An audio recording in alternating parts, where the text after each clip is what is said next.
Hey,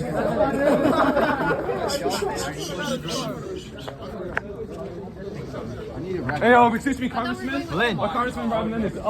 I see that you received a lot of money from AIPAC. That you were a big supporter of Israel in 2022. In your primary, you were sponsored by AIPAC, and you met with 4 groups from New Jersey that asked you to support a ceasefire, and you did not. That's not true. It is true. The request was for an unconditional ceasefire. Yes, an unconditional ceasefire to save the hundreds of thousands of kids and women in Palestine that are currently being killed by Israel. 180,000 have already been killed. They're getting slaughtered every single day. And we also want to bring the hostages back. We want to bring the hostages back. And but we want by a ceasefire, you're killing 180,000 people. We want a resolution to this issue desperately. It doesn't seem like it. You're not supporting a ceasefire. What votes do you think I've not taken? You met with 4 groups from New Jersey that were all calling for a ceasefire, and you denied it. That's not. I think that's not what the ask was. The ask was for an unconditional ceasefire. Exactly. An unconditional ceasefire would stop. That's important though, because I could say that I have supported a ceasefire, and you would say, well, an unconditional ceasefire. A temporary ceasefire, the ones that have been going on but have not stopped the killing of the 180,000 dead Gazans. And there were ceasefires before October 7th, right? There were ceasefires before October 7th. But listen, we seriously, I appreciate it. And to your point, we have listened, right? And I know that. I don't think you listen, because this city, Jersey City, in this county is one of the greatest Muslim populations, and I feel like you've been dishonest to everyone here because you openly. How have I been dishonest? Because you support Israel, and that is not the intentions of this school, of this city, and this overall body of people. Yeah. It's not. You quote said that Israel and Netanyahu, the brutal dictator of Israel, were a great friend. You have said that. You said they were great friends of us. They are not our friends. Well, I do. You don't speak for us. Listen, and that's what I want to hear you, right? But you're not. But you're not hearing us. We don't support this genocide going on in Palestine. You're not listening to us.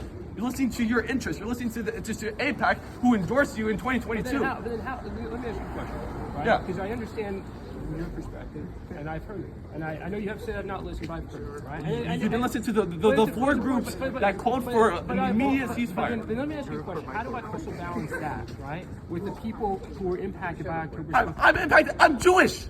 I'm impacted. I have Israeli background. And then, so how do you feel about how am I supposed to balance it with the people who are still waiting for hostages to come home? I have friends. But this is let me just be clear about something, right? And I understand you disagree with me, but I appreciate everything. I appreciate your passion. And that's why I wanted to spend time talking. Okay. And I know that nothing that I said is going to change how you feel. And no. I take ownership of that. But let me just say that it's important. Let me just start with this. It is important for you to tell people like myself how you feel, even when it's disappointing. It's not disappointing though. I could speak for almost everyone here that we don't want someone that is not supporting an ultimate ceasefire in Palestine as representing us. But don't you want? Isn't the ultimate thing to have a solution to end? Yes, a solution. Permanently end this. There are kids burning alive right now. Permanently end this. Permanently. How do we permanently end this? How could you permanently end it after 180,000? Do you think it's ever going to end after 180,000 people have died to the hands of Israel? How can you permanently end it if Hamas is saying that they will also create the atrocities of October 7th over and over again? Well, I wonder why. If 180,000 fucking Palestinians have died to Israel. That's a hard reality too. 1,000% 180,000. I'm Jewish. I've had friends that lost family in the October 7th attack, and they are still competent enough to realize that 180,000 Palestinians dead far outweighs 1,000 Israelis dead. Calling for an immediate ultimate ceasefire. The loss of life on both sides is critically important to end the loss of life that is happening in the Middle East. That is critically important. Both sides have been brought to the table to get to a ceasefire. Do you agree with that? Yeah, and guess what? This hasn't happened. And you're saying the laws. But right now, as I hear you're saying that only one side is responsible for there not being a ceasefire. And I think there's responsibility to be shared on both sides. Because it's not a war, it's a genocide. It's actually by law. You said law. By law, it's a genocide. If Netanyahu went to Britain, Netanyahu went to France, he would be arrested for genocide. The ICC, pretty sure that's what it is, have sent out a warrant for Netanyahu and other top Israeli ministers for the crime of genocide. So it is not a war. It's Israel is invading an illegal occupation that's been happening for almost 100 years now of Palestine and Gaza. It's not a war. It's little kids and women that are getting slaughtered every day, every minute by the IDF. So it's saying a ceasefire. It's one side is ceasefiring. It's Israel. It's not even close. Israel gets billions of dollars every year from the United States, from other Western countries. It's not a war. But Israel continues to be attacked as well. I wonder why 180,000 people dead. Are you kidding me? It's also, you're comparing the loss of life on Israel's side, and you're saying, but both sides are attacking each other. Both sides are losing life, but you're equating 1,000 deaths to hundreds of thousands of deaths. No, and then it's my life. But that's your response every time. Whenever he says something like that, I'm not equating it. I'm saying it's part of the conversation that we're having. I agree. Right? No, because I feel like you're discounting what I'm saying, which is not that I'm not trying to equate it. Okay. I'm saying that part of the conversation is how do we come to a permanent solution where this stops, right? And there's loss of life. It's all acceptable. And do you think but there are parties that have come to the table to negotiate a ceasefire and have walked away. They've walked away. But you denied them. There's four groups. On both sides. And by the way, you may not like the hostage component. You may talk about comparison of the number. It's all unacceptable. But there are still hostages there. There's the ability to return those hostages. Do you not think that would help get to a permanent ceasefire? Yes. If the hostages were returned? I hope the hostages get returned. But then why would Hamas not return them if the purpose is to get... I'm just asking. Right? I think Hamas is awful. I think they're horrible. But guess what? Hamas isn't the people Israel is killing. 180,000. Do you think all 180,000 are Hamas? No. There's kids. I can show you videos of kids into multiple pieces from the IDF. The IDF, have you seen, there's a recent report of a journalist that asked the IDF soldiers of what they did. There was a IDF captain that shot a little kid in the knee to end his soccer career, and said that these individuals just like don't deserve to live. I know, but you're saying that this country and Netanyahu is a great friend. How could they be a great friend if they're murdering children? Imagine if it was any of us or your kids. Like really? It's not. Well, listen, I do believe the country of Israel, right, is an important ally to the United States. I do. I do believe that. Now, do I believe that how this conflict has gone on, right, is the way that we would want any ally to engage? No. Then why do you continue to support them and call them great friends? Because they continue to be attacked. I think, do you believe, let me ask you a question. Do you believe the people of Israel are generally good people? I believe that there are many Israelis that are good, but if you actually look at it, a lot of them are indoctrinated. Because you keep talking about Israel, right? Yeah. But the people of Israel, I think most people want to speak. I was in Israel visiting the kibbutz right outside of Gaza. There's some of the most peaceful people that are the truest believers in how we can live side by side, and they were viciously murdered. That is part of the story as well. Viciously murdered. So you're viciously saying murdered. But you want to make. But you're not condemning Israel. Comparison, right? And I think when we make this a comparison, right, we're never going to get to a place where we figure out how to have a long-term solution, right? Because if you ask a different group, right, of people who live here who may be Jewish, who may not be Jewish, who may have Israeli family, who may not, right, they would have a different view. And if we keep going back and forth and we make it a comparison, it's all fucked up, right? But if we say it's more fucked up, this is less fucked, it's all fucked up. But we have to start having conversations like this. I know, okay. I really am hearing you, and I know I'm being filmed right now, and I'm not running into a car, right? Well, that's what you did last time. Last time I was over here. Well, I mean, all right. Well, well, I'm not this time. I don't know. Okay. I'm not perfect. I don't know what to tell you.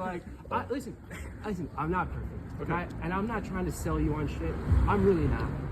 And it would be easier for me to go walk away, right? It would be. And you I know. You know what? I respect you for that, but and you don't have to say anything else. And you don't even have to respect me for that, because this is what we should be doing, right? And you don't have to respect me for anything. And I know you, and I get it. And I see it, and I have like, I know you're not going to believe this, and it doesn't matter to you, right? I'll But believe it just- when I see the actions. just When I you- see the actions that And you I condemn wish- Israel's I murder wish- of 180,000. I wish that there was something, right? Because I know I struggle. I know you're not gonna believe this. I know you're not gonna believe this. I struggle with this on a daily basis. One of my closest friends in struggle with it politics too. is Yusuf Saleh, right? We're walking in a parade. He's telling about his cousin that was fucking killed. Yeah, I know. I also know people that have been killed. And I struggle with this, and I really do. I know you're gonna say it's bullshit, and I understand, right? But Because you're not taking the actions. But here's the thing: there are parties at a table who have such deep entrenched distrust in each other, and frankly, hatred for each other, right? Because of things like this, right? Because it's happened, and it's happened over generations. It's happened to both sides. It has happened to both sides, and you may say it's happened more to one side than another, and I understand that. Well, it started when Israel each perspective, illegally colonized Palestine. There are two perspectives, right? Would you admit that? There are two perspectives. I'm not saying which one's there right. are two I'm not perspectives. saying which one's right and which one's wrong. Well, saying there is wait. two perspectives is kind of making it side versus side. No, it's about the human life. But that's what I don't want to do is create side by side. I agree with you. I So don't if want you it to be agree with side me, by then why continue to support a country that is because- ending? because- It's the but most you have- but you- genocidal but you in the al- 21st but you century, most also- genocidal country on earth. But you also have. First of all, that I don't. It's You're saying by law, by more than international law, what's it's happening- genocide. more than what's happening in Syria. Yeah, yes. Listen, I don't know how we get to a place. I really don't. How we get to a place where we navigate out of this, because how we navigate out of this, where it feels and looks different, where your generation and future generations are not having the same conversations that no, just hear me out. They've been having for generations, right? And I swear to God, you may not believe this. I am consumed with this. And I consume it. I know you don't. I don't. But Apex no, you see, endorsements but in you. Why do you always? Why does it happen? Because you can't have a non-biased conversation. You can't say that you're working for both sides when you're getting endorsed by AIPAC, an Israeli PAC. Like, you can't say, like, you got endorsed in 2022 and you're like, you've continued to say we are great, we are strong allies with Israel, and we hope like this never happens again, and you condemn Hamas. It's not.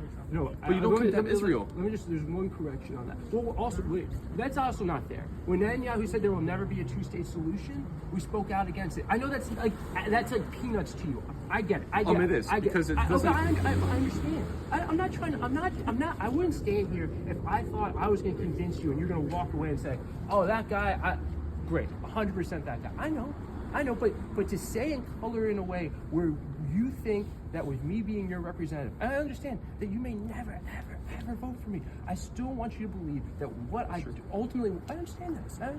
And I'm not sitting here to try to convince you of anything except for this, is that for whether you think I'm only 5% of the way there, or 2%, or none of the way there, right?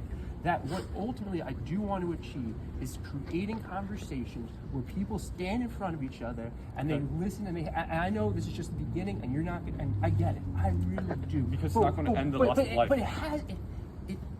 Tell me what has worked. Tell me what has worked over the course of history. Tell me what has worked that has not led to the attack of one side against the other. Just tell me, and I will try to create more of it. Well, what would help is not sending billions of dollars in weapons and bombs. But what does Iran do? What does Iran do? Iran sends Iran is awful. Doesn't mean that you and the rest of the United States government has to send billions of dollars of our taxpayer money to support the deaths of children and women in Palestine. We are sending bombs.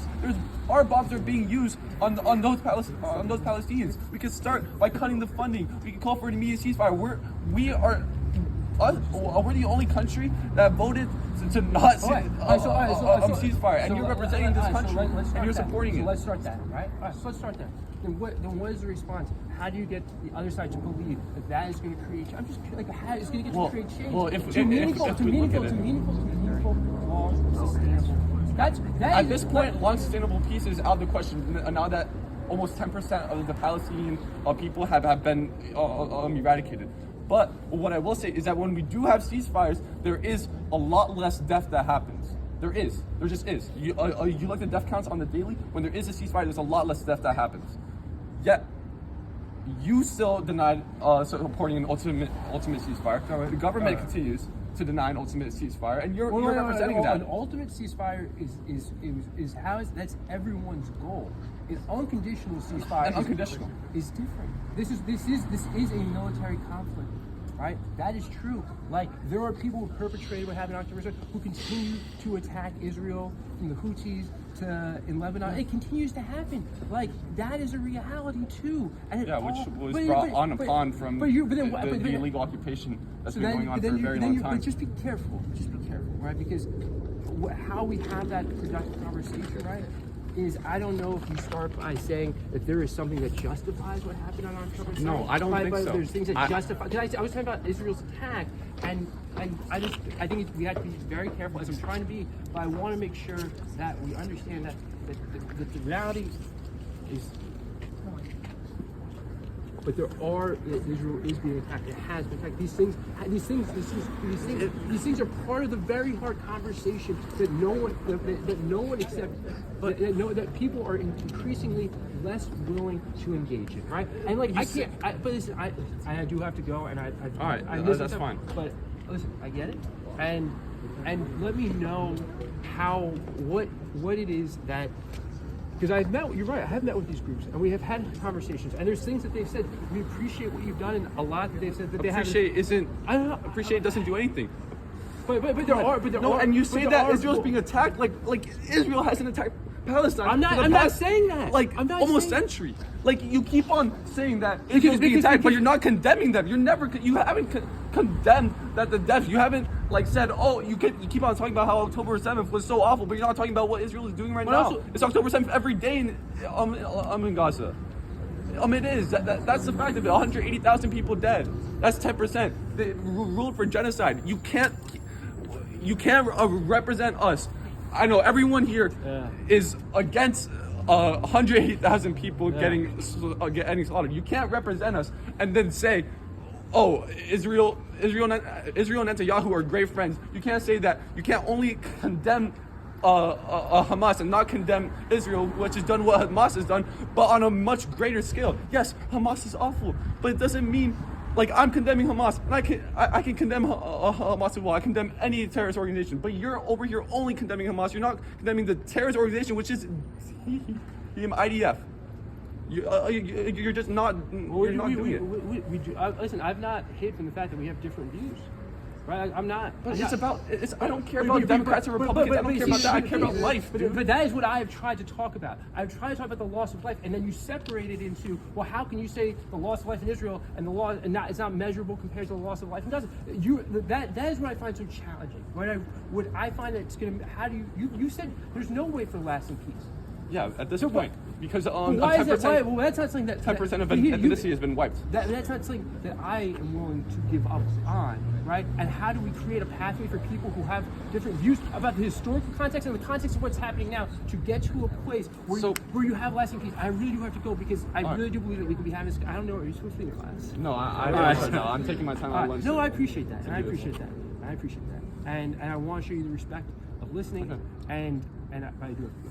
All right, that's fine. Let me just leave you with this, and this is something that I think about all the time, right? And I know you have thoughts about how we achieve this. So this is what I think about all the time: is there's so many people, right, who feel a variety of different ways that there's a historical context, there's a present context, there's a military context, there's a civilian context, right? That we have to figure out how we embrace all those different components, right? To start to have a conversation where we can get to a place where what's happening today does not look like what the future will hold for everybody. That is the only possible place that I think that the people who so disagree can find a way for how we feel today and how we view things today to get to a place where there's a constructive conversation forward. I know. I know. But listen, I'll let you have the final. Let me just say. Yeah. I forgot what I was going to say. I'm sorry. Oh yeah, you say peace, and I agree with you. I want peace, but peace doesn't come from not voting for a ceasefire. Peace doesn't come from sending billions of dollars to Israel, who is actively bombing Palestine. Peace does not come from supporting a genocide. Peace comes from stopping the war, stopping the battle. You stop sending weapons to Israel. You start voting for ceasefire. The United States only like a Western country who has not like unconditionally voted for a ceasefire. You stop supporting a man who is guilty of genocide, and if he went to most countries in Europe, he would be arrested. Peace comes from taking away the weapons, taking away the battle. How could you get peace from continuing the battle? How? The peace doesn't come from conversation while a Palestinian 5-year-old little girl is being torn apart by dogs. Peace doesn't come from that. Peace comes from stopping this by taking action. I can't take action. I have no say in the government, but who do? You're a congressman. You represent us. You have a say. All of us right here. We want this shit to stop, but you don't listen to us, man. You don't. We don't want people like us, kids like us, dying. Right, and I think, and it's the piece about not listening, I disagree with. I think it's a question of, there's a real reality out there that is an impossibly hard reality to deal with. The fact that a country is being attacked, that a country is engaging in this conflict, that Israel that's engaging in this conflict. These are all hard truths, and whether you believe it or not, I struggle with them on a daily basis. And I know you don't, and I'm not here to try to convince you, right?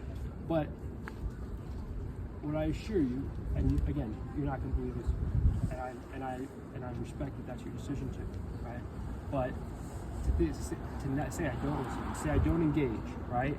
And you may say, well, what's the point of engaging and listening if you're going to do this? That's fair.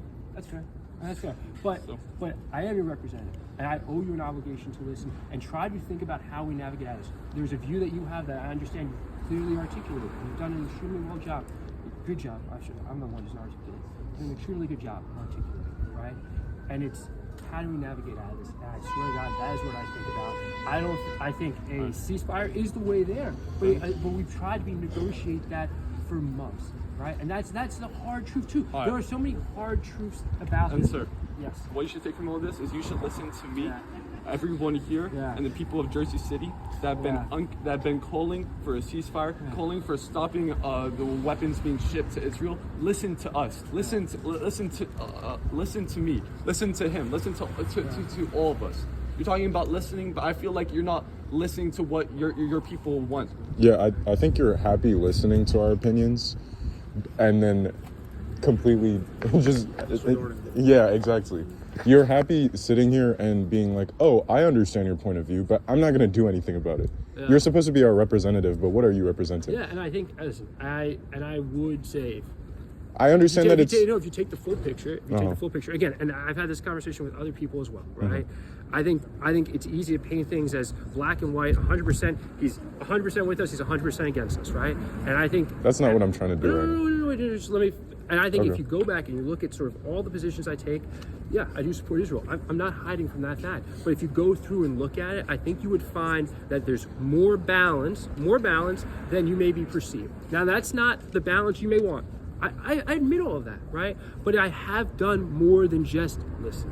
And there are certain actions that I've taken that you may not say go far enough. And I would say, yes, I understand that. But I think as a general matter, not just on this issue, but just culturally as a country and just how we operate now, everything's you're either in this camp or you're this camp, right? And I understand that. I think if you go through and look at how let me just finish. Because I know I'm not going to get you to. I'm not trying. Well, you're saying size, but you're a Democrat in the Republic. Like that. That's already like size.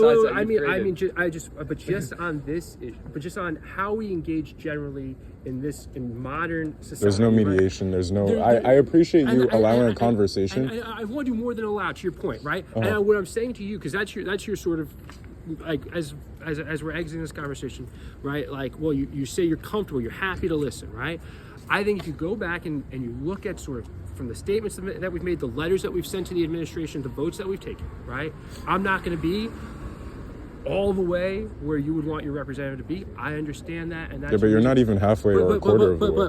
But my point though I'm not, and I don't know exactly what the percentage would be, right? I'm not trying to say, oh, it's actually 70, not right. I'm not trying to say by calling the Netanyahu great friend, I'd say it's zero. All right, that's fine. Let me just, but I would just say, if you go through and you look at it, I think you would find that it's more nuanced, and there have been positions that I've taken that show that there's been an engagement and listening. I did my research. You said that the ending of life should stop, and yeah, I agree with you. But it's not. There's more. Well, yeah. No, I also saw. I saw a letter that you wrote to the president. I'm pretty sure you signed on it that called for like a temporary ceasefire.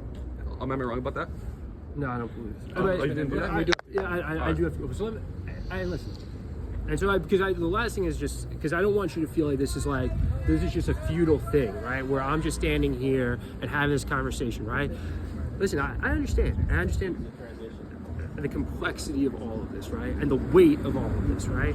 I think if you go and you look at it, you would see that there are many data points where it was more than just listening. There was action taken, not to the degree you want me to, not to the percent. And I'm not trying to fight you on that, but it's more than just listening, and I have more work to do, and I'll continue to do it. And I'll continue to engage. I'll continue to engage. I'll continue to engage, and there's more work for me to do, and I'll continue to do it. And listen, and I'll continue to do it to the best I can. And I understand that if there's differences, that I have to continue to work on it. And so, then listen to us as a people, and listen to your people that you represent. I'm sorry, what was your name? I'm sorry, it's very hard for me to say my name.